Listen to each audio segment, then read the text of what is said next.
With days to go until the official 2020 presidential election, voting is well underway. Mail-in ballots are seeing record-high counts due to the COVID-19 risks of in-person voting, but that doesn't mean everyone can or does send in their vote by mail. In-person polls are opening up for early voting across the country, and with them, poll workers are needed.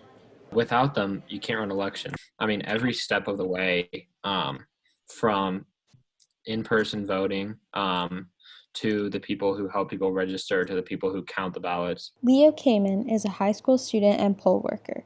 Only 17, he represents a new trend for this year's already unprecedented election. According to the Pew Research Center, in the 2018 general election, only 4% of poll workers were 17 or younger, and only 4% were between the ages of 18 and 25. The vast majority of poll workers were over 40 years old, with almost 60% over the age of 60.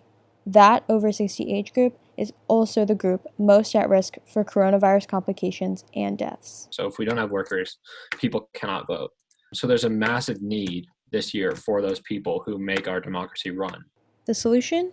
Young people. Kamen is a co-founder of Poll Hero, an organization dedicated to recruiting young poll workers to fill this new gap. Our goal has been to help recruit people, get out the word about this need, to get people to sign up. Poll working is also a great way for college students to make some much-needed cash. I think a lot of people think that it's volunteer work, which it's not. I'm actually getting paid by the county, so that's another thing which is helpful for college students. Emma Mayers is a Texas State student who has been poll working throughout early voting in Hays County. I kind of realized that, oh, I actually can be a poll worker. For some reason, I kind of assumed that I couldn't, and I think that's a misconception that a lot of young people fall into. But then I did some research. I just hopped onto the county website and then did an application, and the county assigned me to a location. Yeah, it was pretty simple. It's a really great experience, especially if you want to kind of learn more about the whole process, and get engaged in your community. You're literally facilitating democracy within your own community, which is great. Over 70 million people have already voted, more than a third of registered voters. Many states are seeing early voting lines that are hours long. The main needs are really in large cities, just because there's so many people there. And in New York City, college student Kylie Smith is one of many volunteers stepping up. So on November 3rd, I will be working from 5 a.m. to 10 p.m. I'm working as an accessibility clerk, so I'll be working with elderly people, disabled people, just making sure that the polls are accessible to everyone. Smith decided to work because she noticed the need and because she felt this year's election was especially important. The stakes are higher this year, not for necessarily people like me. I am a white woman and I go to NYU, a private university, but this year the election is affecting a lot of people's lives. I felt like I wanted to do something to help out in politics. At Smith's poll worker training, she noticed the increase in younger people. It seems like it was in my group, which was probably 15 people. It seemed like a lot of people in their 20s.